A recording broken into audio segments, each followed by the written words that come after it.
Hi అండి. తెలుగు కథల ప్రపంచంకు స్వాగతం. కొమ్మూరి వేణుగోపాలరావు గారు రచించిన 'పెంకుటిల్లు' అనే నవలను ధారావాహికగా వినేస్తున్నాం కదండి. నిన్నటి ధారావాహికలో రాధ వాళ్ళ నాయనమ్మను విసుక్కోవటం, అది చూసి రాధ వాళ్ళ అమ్మ తనను కోప్పడటం జరిగింది. ఇంక తరువాత కథ ఏమవుతుందో ఇవాళ వినేద్దామండి. ఉదయం 10 అయింది. ఆకాశమంతా మేఘావృతమై ముసురుగా ఉంది.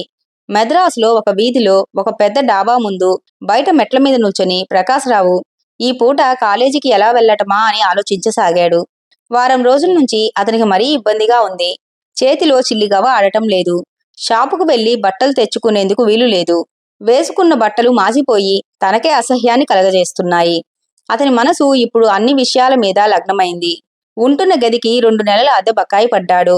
బజార్లో అక్కడక్కడా చేసిన అప్పుల్లాంటివే 5-6 ఉన్నాయి. వీటన్నిటినీ ఎలా తీర్చగలుగుతాడో తనకే అర్థం కావటం లేదు. ఇవాళ భోజనం కూడా చేయలేదు. మిగతా విషయాలు ఎలా ఉన్నా తనకి భోజనం చేయకుండా ఉండటం అలవాటు లేదు.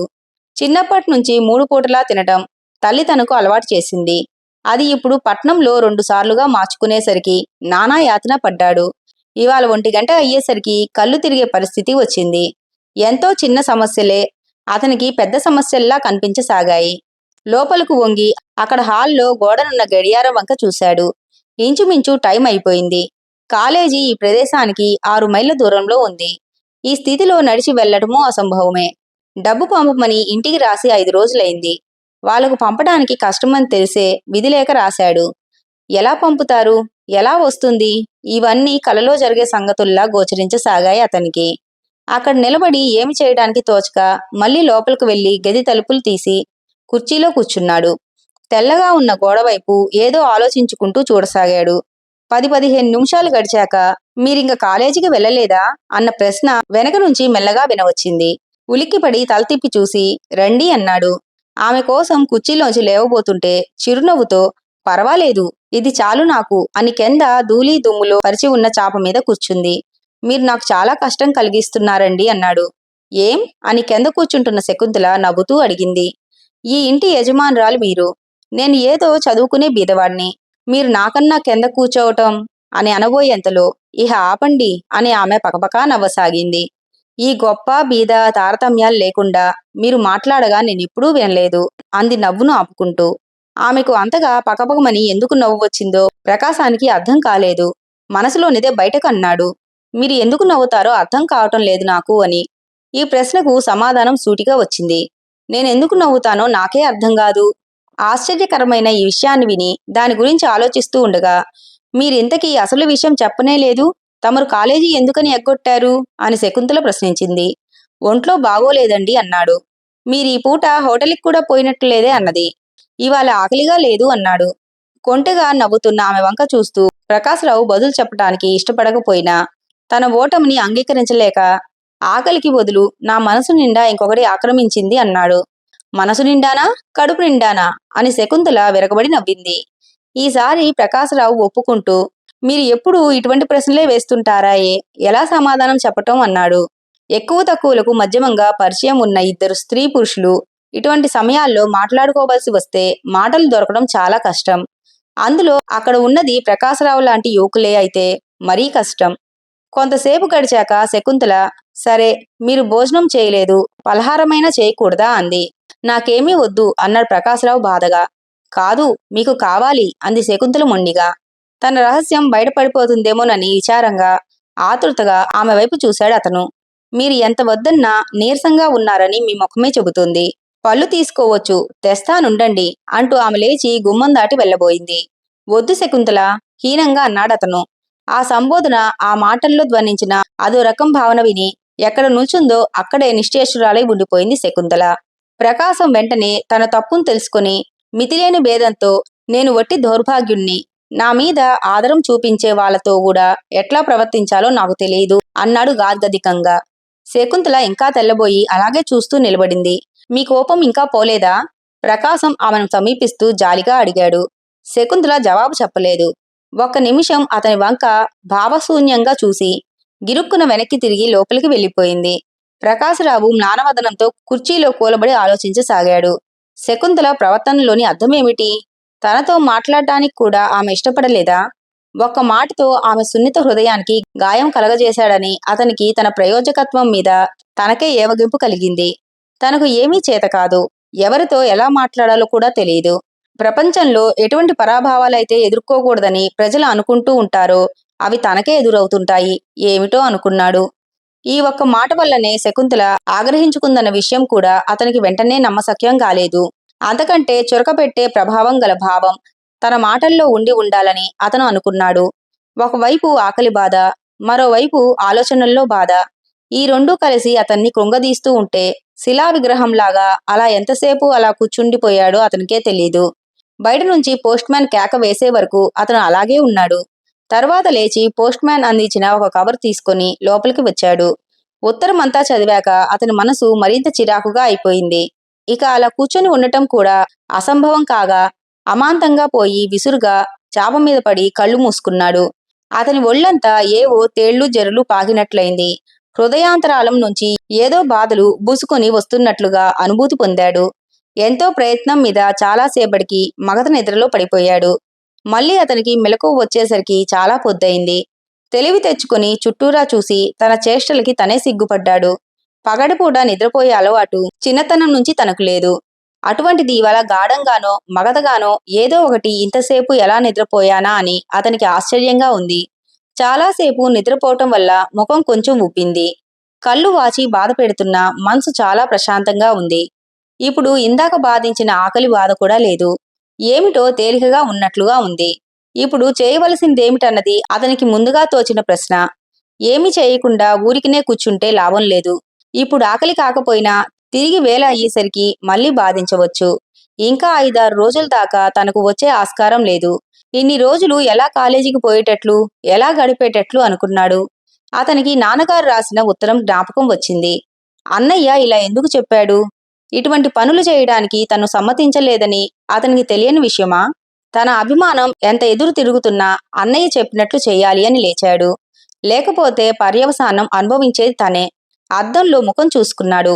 ఉదయం నుంచి తిండి తిప్పలు లేకపోవటం వల్ల, బాగా నిద్రపోవటం వల్ల చాలా కొత్తగా, అసహ్యంగా కనిపించింది అతని ముఖం. తువ్వాలు తీసుకుని చప్పుడు చేయకుండా హాల్లోకి వచ్చి అటూ ఇటూ చూసి మెల్లగా లోపలికి పంపు దగ్గరకు వెళ్ళాడు. శకుంతల కనిపిస్తుందేమోనని అతనికి భయంగా ఉంది. ఆ మాటకొస్తే ఆమె కనిపించకపోవటం కూడా అతని పూర్తి వాంఛితం కాదు.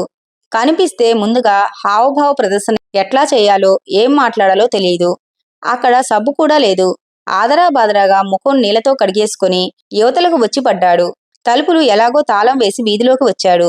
అదృష్టవశాత్తు అతనికి శకుంతల తారసపడలేదు. కాని ఆమెను చూడకుండా ఈ రాత్రి గడిచిపోదని అతనికి తెలుసు. శకుంతల గురించి తలపోయసాగాడు. తను అసలు ఈ ఇంట్లోకి ఎలా వచ్చాడు? ఇంత పెద్ద పట్నంలో గది దొరక్క బాధపడుతున్న రోజుల్లో ఈ ఇంట్లో ఎలా దొరికింది అంటే విచిత్రంగానే ఉంది. రూమ్ టు లెట్ బోర్డు చూసి తను లోపలికి పోయేసరికి అక్కడ పేరెరుగున శకుంతల ఏదో పుస్తకం చదువుకుంటూ కనిపించింది. నోరారా అడిగాడు. తన ముఖంలో, పెదాల కదలికలో ఆమెకు ఏం కనిపించి జాలి కలిగిందో. తండ్రితో మాట్లాడి తనకు వెంటనే గది లభించేటట్లు చేసింది. ఆనాటి శకుంతలకు ఈనాటి శకుంతలకు మధ్య తనకేం భేదం గోచరించలేదు. కాని తమ ఇద్దరి మధ్య ఉన్న సంబంధ బాంధవ్యాలలో చాలా మార్పు వచ్చింది. తనతో ఆమె ఎప్పుడైనా మాట్లాడుతుంది. ఆమెతో మాట్లాడటం అంటేనే తనకు భయం. అయినా మాట్లాడతాడు. ఇదంతా ఇలా ఎందుకు జరుగుతోందో. తన కులం కాని ఆ స్త్రీతో మాట్లాడటానికి తను ఎప్పుడు జంకుతూనే ఉంటాడు. కాని పరిస్థితులు అలా వచ్చి తను వాళ్ళ ఇంట్లో ఉండటం సంభవించి ఆమె చనువుగా మెలిగే స్వభావం గలది అయినప్పుడు తను ఏం చేయగలుగుతాడు? ఇదంతా జనసందోహం మధ్య నుంచి నడుస్తూ ఆలోచిస్తున్నాడు. లజ్ కార్నర్ దాకా వచ్చాక తెలుగులోకి వచ్చిపడ్డాడు. రాయపేట మొదలు నుంచి ఇంత దూరం ఇంత సులభంగా నడిచి వచ్చినందుకు కలిగిన ఆశ్చర్యం, ఆలోచనల్లో పడి అసలు ప్రదేశం దాటి ఎక్కువ దూరం పోనందుకు కలిగిన సంతోషంతో మిళితం చేస్తూ అతను కుడివైపు సందులోకి నడిచాడు. ఆ సందు అంతా చీదరబాదరాగా ఉంది. ఎప్పుడూ అటువైపు రాని కారణం చేత తడుముకుంటూ తనకు కావలసిన ఇంటి కోసం చూస్తూ నడవసాగాడు. 50 గజాలన్నా నడవక ముందే అతనికి కావలసిన ఇల్లు వచ్చింది. ప్రకాశ్రావు వెళ్లేసరికి ఆ ఇంటి చుట్టూ వాతావరణమంతా నిశ్శబ్దంగా ఉంది. గేటుకి ఇరుపక్కలా ఉన్న పూల మొక్కలు కమ్మని వాసనలు వెదజల్లుతున్నాయి. సంకోచిస్తూ లోపలికి నడిచాడు. పురాతనంగా కనబడుతున్న ఆ ఇంటి వసారాలో 4-5 కుర్చీలు వేసి ఉన్నాయి. లోపలికి వెళ్లేందుకు ఒకే ద్వారం. తలుపులు వేసి ఉన్నాయి. సంశయాత్మకంగా 1-2 నిమిషాలు నిలబడి బాబాయ్ అని పిలిచాడు మెల్లగా. ఈ పిలుపుకు వెంటనే సమాధానం లేదు. కొంచెంసేపు ఎదురు చూసి మళ్ళీ పిలిచాడు. ఈసారి జవాబుకు తలుపులు తెరుచుకున్నాయి. 16 ఏళ్ల అమ్మాయి అమాయకత్వంతో నిండిన తన సుందర వదనారవిందం యువతలకి పెట్టి, నువ్వా ప్రకాశరావు అన్నయ్యా అంది. బాబాయ్ ఉన్నారా అమ్మా అన్నాడు ప్రకాశరావు. పిలుస్తాను కూర్చో అనే అమ్మాయి లోపలికి వెళ్ళిపోయింది. ప్రకాశరావు అక్కడున్న ఒక కుర్చీలో కూర్చున్నాడు. చలిగాలి వీస్తోంది. మబ్బు బాగా పట్టి ఉండటం వల్ల అప్పుడే చీకటి వ్యాపిస్తున్నట్లుగా తమాషాగా ఉంది. ప్రకాశరావుకి ఇటువంటి వాతావరణం చాలా ఇష్టం. ఎంత చలికాలంలో అయినా దుప్పటి కప్పుకునే అలవాటు అతనికి లేదు. చల్లగాలి అనుభవిస్తూ కొంతసేపు కూర్చున్నాడు. ఇంతలో ఓ నడివయసు వ్యక్తి లోపల నుంచి వస్తూ, ఏం రోయ్ ప్రకాశం, ఏమిటిలా దయచేశావు అంటూ ఎదురుగుండా ఇంకో కుర్చీలో కూర్చున్నాడు. పని ఉండి వచ్చాను బాబాయ్ అన్నాడు ప్రకాశం ముక్తసరిగా. లాంఛనప్రాయంగా మాట్లాడటం అతనికి చేతకాదు, అలవాటు కూడా లేదు. జోబులోంచి సిగరెట్ పెట్టి తీసి అందులోంచి సిగరెట్ తీసి నోట్లో పెట్టుకుంటూ, నువ్వు కాల్చవుగా అన్నాడు ఆయన. అలవాటు లేదు బాబాయ్ అన్నాడు. అలవాటున్నా తప్పులేదు. మీలాంటి కుర్రవాళ్లకున్న మిగతా అలవాట్ల కన్నా ఇదేమంత చెడ్డది కాదు. సరే, మనం అసలు విషయంలోకి వద్దాం. పని ఉండి వచ్చానన్నావు. ఆ మాట నువ్వు వేరు చెప్పాలా నాయనా? పని లేకపోతే ఇక్కడికి వచ్చే తీరిక లేదని నాకు తెలుసు అని కొంచెం ఆగి, సరే అది ఎలాంటి పని అని అడిగాడు మెల్లగా సిగరెట్ కాలుస్తూ. ప్రకాశం వెంటనే జవాబు చెప్పలేకపోయాడు. తరువాత తల వంచుకొని అతి కష్టం మీద నోరు పెగుల్చుకొని అన్నాడు, డబ్బు లేక చాలా ఇబ్బందిగా ఉంది బాబాయ్. ఇంటికి రాస్తే అని చెప్పేలోగానే బాబాయ్ వెంటనే అందుకొని, ఎందుకు ఇబ్బందిగా ఉండదు? కాస్త పచ్చగా ఉన్నవాడిని చూస్తే అందరికీ అలాగే ఇబ్బందులు వస్తూ ఉంటాయి. నా సహాయం అడగటానికేనా ఇప్పుడు నువ్వొచ్చింది అన్నాడు కటువుగా. ప్రకాశం తెల్లబోతూ ఊ అన్నాడు. ఈ మాట అడిగేందుకు నీకు ఎందుకు సిగ్గువేయటం లేదురా? నన్నందరూ స్వార్థపరుడు కింద జమ కడతన్నారుగా. నేనేదో మిమ్మల్ని మోసం చేసి ఇక్కడ బావుకుంటున్నానని భావిస్తున్నారుగా. ఒక్క మాట అడుగుతాను. ఇవాళ డబ్బు అవసరం వచ్చింది కాబట్టే ఇలా వచ్చావు. లేకపోతే ఈ ఇంటి ముఖం చూసి ఎన్నాళ్ళైంది అని ఆయన రెట్టించాడు. ఆయన ప్రతి మాటకు ప్రకాశరావు దగ్గర జవాబు ఉంది. చెప్పగలడు, చెప్పాలని భావించాడు కూడా. కాని అతనికిప్పుడు తీరిగ్గా జవాబు చెప్పే ఓపిక లేదు. అతనిలో సహనం చచ్చిపోయింది. ఒకళ్ళని గురించి మంచి చెడ్డ అనుకునేటప్పుడు కాస్త ముందు వెనక చూసుకోవాలిరా అబ్బాయి. ఆయన ఇంకా ఏదో చెప్పుకుపోతున్నాడు. కాని ప్రకాశం వినిపించుకోకుండా లేచి నిలబడి, వస్తాను బాబాయ్ అని గిరుక్కున వెనక్కి తిరిగాడు. కాని అంతలోనే ఆగు అన్నాడాయన వెనక నుంచి. ప్రకాశరావు వెనక్కి తిరగకుండానే తటస్థంగా నిలబడిపోయాడు. ఈ 15 రూపాయలు తీసుకువెళ్ళు అన్నాడు. ఇహ అతనికి బాబాయ్ గారింట్లో ఉండవలసిన అవసరం గాని, అతని మాటలు వినవలసి వచ్చిన అవసరం గానీ లేదు. జవాబు కూడా చెప్పకుండా బయటకు వచ్చేశాడు. ఆ 15 ఆయనకే వదిలిపెట్టి. అతనికిప్పుడు బాబాయ్ మీద కసిగా లేదు. తనని తాను అంతగా నీచపరుచుకున్నందుకు తన మీద తనకే చాలా అసహ్యంగా ఉంది. ఈ విశాలమైన పృథ్వీలో ఎందుకు బ్రతుకుతున్నాడో అతనికి ఆ క్షణంలో అర్థం కాలేదు. అతనికి ఈసారి నడవడం కష్టంగా ఉంది. పట్టుతప్పిపోతున్నట్లుగా ఉండి కాళ్ళు అతని స్వాధీనంలో ఉండకుండా తప్పించుకుంటున్నాయి. పక్కన నడుస్తున్న మనుషుల మాటలు, కార్ల చప్పుళ్ళు కలలో జరుగుతున్నట్లుగా తోచసాగాయి. తను ఏ వైపు పోతున్నది కూడా అతను విస్మరించాడు. ఒళ్లంతా చల్లగా మంచులా అయిపోసాగింది. అతను ఎంతసేపటికో ఎలాగో గదికి చేరుకునేసరికి నలువైపులా చీకట్లు కమ్ముతున్నాయి. హాల్లో లైటు వెలుగుతోంది. గది దగ్గరకు పోతూ ఉంటే అతని మనోపదంలో వరుసగా తల్లి, తండ్రి, పరిహసిస్తున్న బాబాయి, నవ్వుతున్న శకుంతల వరుసగా గోచరించారు. ద్వారం దగ్గర నిల్చొని గది తాళం తీయాలని ప్రయత్నిస్తున్నాడు. కాని చేతులు వణుకుతున్నాయి. తాళం చెవి ఎక్కడ ఉంచుతున్నాడో కూడా గ్రాహ్యం కావటం లేదు. కళ్ళు చీకట్లు కమ్ముతున్నాయి. హృదయం అట్టడుగు నుంచి బాధ వివిధ విధాలుగా తెరలుగా చుట్టుకుంటుంది. చివరిసారిగా తన శక్తినంతా ఉపయోగించి తాళం తీయాలని ప్రయత్నించాడు. కాని పూర్తిగా విఫలుడు కావాల్సి వచ్చింది. కళ్ళు బాగా తిరుగుతున్నాయి. కిందకి ఒరిగిపోసాగాడు. తలుపులు పట్టుకొని నిలదొక్కుందామని ప్రయత్నించాడు. సాధ్యం కాలేదు. గబాలున కింద పడిపోయాడు. కాని ఆ సమయంలో అతనికి దెబ్బ తగలకుండా ఎవరో ఆదుకున్నారు. అతని తల ఒక స్త్రీ ఒడిలో ఉంది.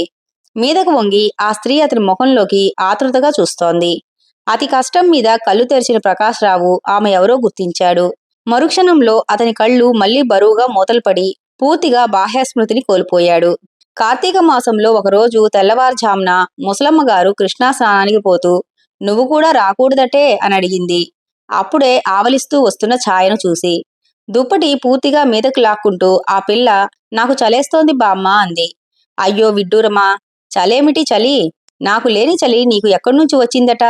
నోరు నొక్కుకొని, సరే నేను చెప్పేదాన్ని నువ్వు వినేదానివినా? ఆ రోజులు ఎప్పుడో పోయినాయి అని అక్కడ్నుంచి వెళ్ళిపోయిందావిడ. శారదాంబ పడుకొని ఈ మాటల్ని వింటూనే ఉంది. అత్తగారు వెళ్ళిపోయాక చిన్న కూతుర్ని ఒక్కసారిగా గట్టిగా కావలించుకొని ముద్దు పెట్టుకొని లేచి వంటింట్లోకి వెళ్ళింది. 10 నిమిషాల్లో ముఖం కడుక్కొని వచ్చి కుంపడి రాజేసింది. ఇంకా పాలు రాలేదు. కాఫీ కాయాలి. తర్వాత భోజనాది కార్యక్రమం. మళ్ళీ మధ్యాహ్నం కాఫీ. ఏది ఉన్నా లేకపోయినా ఈ ఇంట్లో అన్నీ సక్రమంగా జరిగిపోవాల్సిందే. కుంపడి మీద నీళ్లు పెట్టి పాల మనిషి వస్తుందేమో చూద్దామని బయట గుమ్మం దగ్గరకు వచ్చింది. పిన్నా పెద్ద చాలామంది బారులు తీరి కృష్ణా స్నానానికి పోతున్నారు. ముచ్చటగా ఉన్న ఆ దృశ్యాన్ని చూస్తూ కొంచెంసేపు నిల్చుంది. తర్వాత ఏదో గుర్తుకురాగా గబగబా లోపలికి పోయి నీళ్లు తీసుకుని వచ్చి గేటు ముందు చిమ్మి చిన్న ముగ్గు వేసింది. తను వేసిన ముగ్గు వంక తనివితీరా చూసుకుంటూ ఉండగా వెనక నుంచి పాలమనిషి వచ్చి అమ్మగారు అని పిలిచింది. శారద ఉలికిపడి వచ్చావటే అంది. పాలు పోయించుకున్నాక కుంపటి ముందు విసురుతూ కూర్చొని ఆలోచించసాగింది. రోజు ఇలాగే గడుస్తుంది. తెల్లవారుజామునే లేస్తుంది. అందరికీ కాఫీలు ఇవ్వటం, దానితోనే 8 ఊరుకుంటుంది.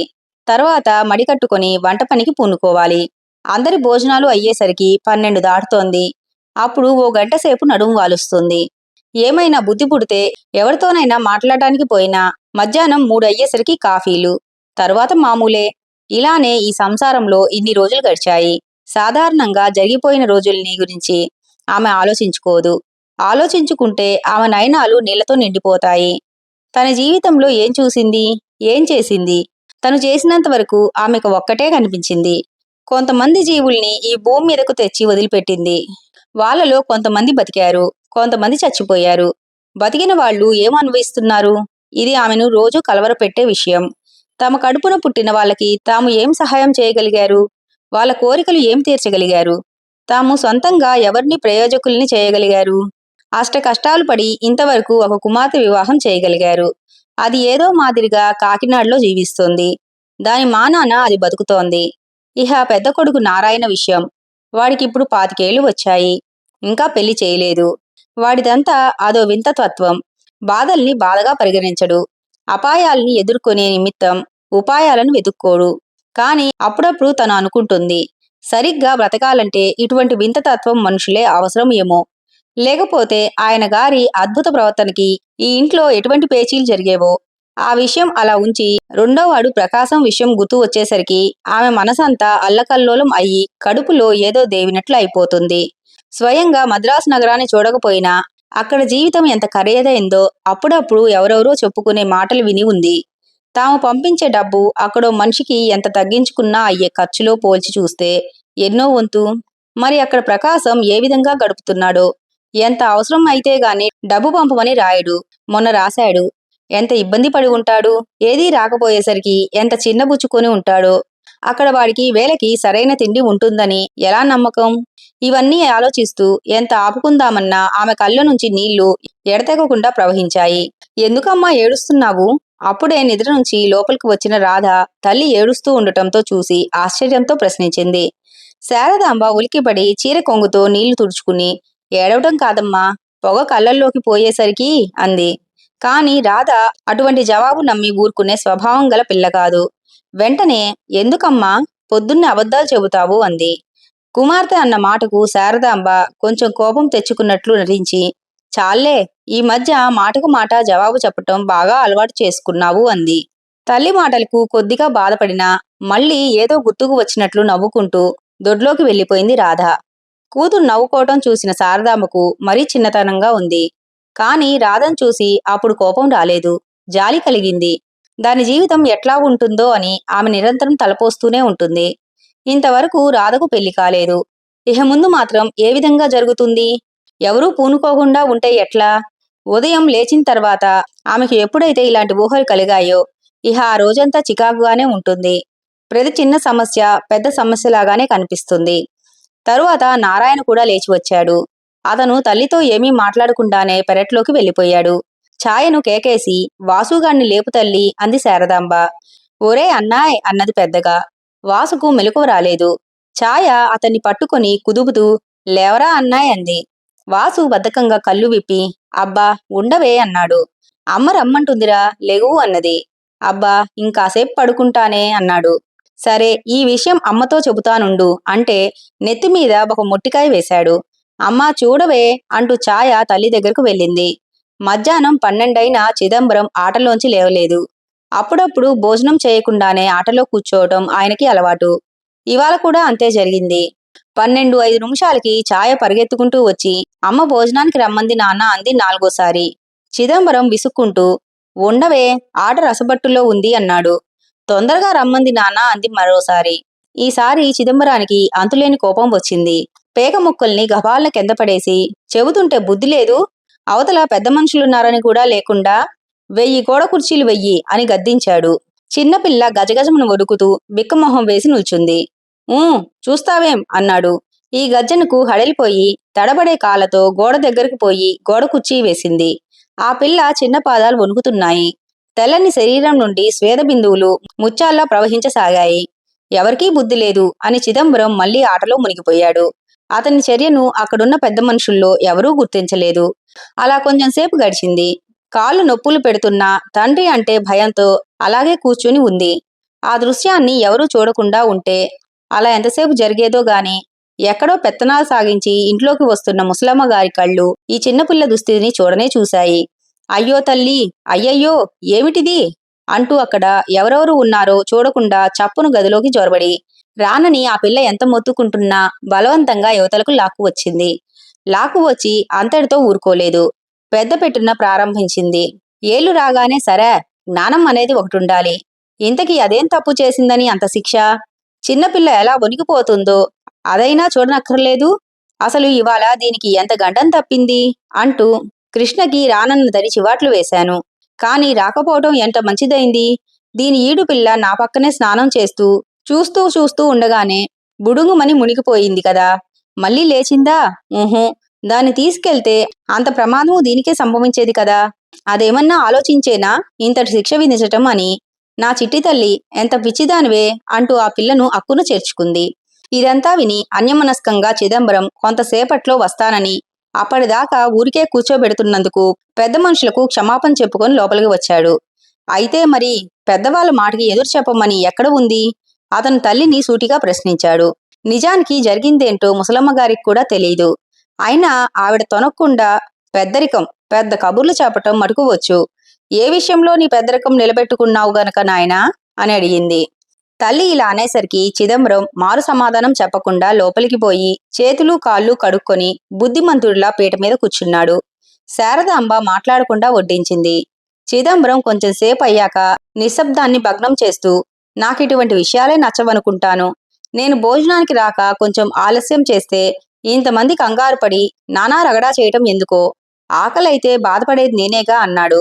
ఆయన వయసులో ఉన్న ఏ వ్యక్తి కూడా ఆలోచిస్తే ఇంత తెలివి తక్కువగా మాట్లాడి ఉండడు. చిదంబరం ఏ కొంచెం ఆలోచించినా అవతలి వాళ్ళ మనసుకు ఈ మాట ఎలా నాటుకుందో గ్రహించి ఉండేవాడు. మబ్బులు పట్టిన ఆకాశంలా ఉన్న ముఖంలోకి కళాకాంతులు తెచ్చుకునేందుకు ప్రయత్నిస్తూ, వేల ప్రకారం భోజనం చేయాలని డాక్టర్ గారు చెప్పారు కదా అంది శారదాంబ. చిదంబరం విసుగ్గా, ఆ డాక్టర్కి మనం ఫీజు ఇస్తే కదా నిజం చెప్పటానికి. పందెం వేస్తాను. ఇవాళ ఒక 10 రూపాయలు ఫీజు ఇచ్చి మళ్ళీ పరీక్ష చేయించుకుంటాను. అప్పుడేమంటాడో తెలుసా? అసలు భోజనం చేయవద్దంటాడు. నా మాట అబద్ధం అయితే చూసుకో అంటూ తన చిన్న కళ్ళను పైకెత్తి భార్య ముఖంలోకి చూశాడు. దీనికి భార్య సమాధానంగా, అలా అయితే మీ ఇష్టం, మీకు తోచినట్లు చెయ్యండి అంది. చిదంబరం కొంచెం బెదిరి, అంటే నేను నాకు తోచినట్లే చేస్తానని నీ ఉద్దేశమా? కాకపోతే ఇవాళ ఆట మరీ పసందుగా ఉండటం వల్ల ఆలస్యమైంది అన్నాడు. మీకు పేకాట ఏ రోజు పసందుగా లేదో కాస్త చెప్పండి అందామనుకుంది శారదాంబ. కాని వెంటనే ఆ సమయంలో ఈ మాట అనటం చాలా అనుచితంగా భావించి ఊరుకుంది. తరువాత ఎటువంటి సంభాషణ జరగలేదు. తల్లి గొనుక్కోవటం చిదంబరానికి చాలాసేపటి వరకు వినిపిస్తూనే ఉంది. చెయ్యి కడుక్కొని ఎవరితోనూ మాట్లాడకుండానే మళ్లీ పేక గదిలోకి వెళ్ళిపోయాడు. తరువాత శారదాంబ భోజనానికి కూర్చుంది. కాని ఏమీ తినలేకపోయింది. ఆమెకి ఏమీ సహించదు. 4 మెతుకులు కొరికి వంటిల్లు శుభ్రం చేశాక అవతలి గదిలో చాప వేసుకుని పడుకుంది. రాత్రి దాకా శారదాంబకు చాలా మామూలుగా గడిచింది. కాని ఆ రాత్రి భర్తను ఒక విషయం అడగకుండా ఉండలేకపోయింది. అతని పాదాల దగ్గర కూర్చొని పాదాలు ఒత్తుతూ, మీరు బొత్తిగా ఆ విషయం మర్చిపోయారు అంది. ఆయన ఆశ్చర్యంగా ఏం విషయం అని అడిగాడు. రాధ పెళ్లి విషయం అంది శారదాంబ. పెళ్లి విషయం ఏమిటి? భర్త అలా తెలియనట్లు మాట్లాడేసరికి ఆమె కొంచెం గాయపడి, రాధకు పెళ్లి సంబంధాలు చూస్తానని కొన్ని రోజుల క్రితం మీరు చెప్పారు కదా అంది. ఆయన ఆశ్చర్యంగా కళ్ళు పెద్దవి చేసి, ఏమిటి? నేనా? నేనెప్పుడూ అటువంటి మాటలు చెప్పి ఉండలేదు అన్నాడు. కాదు అని ఆమె ఇంకా ఏదో అనబోయేసరికి, అయితే నీ ఉద్దేశం నేను అబద్ధం చెబుతున్నాననేగా? ఇంత పెద్ద వయసులో అబద్ధం ఆడవలసిన అవసరం నాకేముంది? నువ్వే పొరబడి ఉంటావు అని కొంచెం ఆగి, నీ వెర్రి కాకపోతే ఆడపిల్లకు సంబంధాలు అవంతట అవే రావాలి గాని మనం ప్రయత్నాలు చేస్తే ఫలిస్తాయా అన్నాడు. భర్త మాటల్లోని నిజం స్త్రీ అయిన శారదాంబకు తెలుసు. కాని ఆవిడ ఆయనతో వాగ్వివాదాలు పెట్టుకొని ఎటువంటి లాభమూ లేదని తెలుసుకొని చాలా సంవత్సరాలైంది. ఇక ఆమె మాట్లాడలేదు. ఆ రాత్రి శారదాంబ పడుకోబోతూ, ఇవాళ ఏం రోజు? నా జీవితంలో ఇటువంటి ప్రత్యేకతలేమీ లేని రోజులు ఎన్ని వేలు గడిచాయి? ఇలా ముందు ఎన్ని గడవాలో అనుకొని నిట్టూర్పు విడిచింది. ఏ రోజైతే శారదాంబకు స్వాభావికంగా గడిచిపోయిందో, ఏ రోజైతే ఏమీ ప్రత్యేకత లేకుండా ఆమెకు గడిచిపోయిందో, అదే రోజు రాధకు చాలా విచిత్రమైనదిగా పరిణమించింది. ఆ తరువాత కథ ఏ మలుపు తిరుగుతున్నది అనేది రేపటి ధారావాహికలో వినేద్దామండి. ఇంతవరకు విన్న ఈ ధారావాహిక కనుక మీకు నచ్చినట్లయితే లైక్ చేసి, షేర్ చేసి, ఈ ధారావాహిక మీకు ఎలా అనిపించిందో కామెంట్ చేసేయండి ఫ్రెండ్స్. మీరు చేసిన ఒక లైక్ వల్ల మన ఛానల్ ఎదగడానికి ఎంతగానో ఉపయోగపడుతుంది.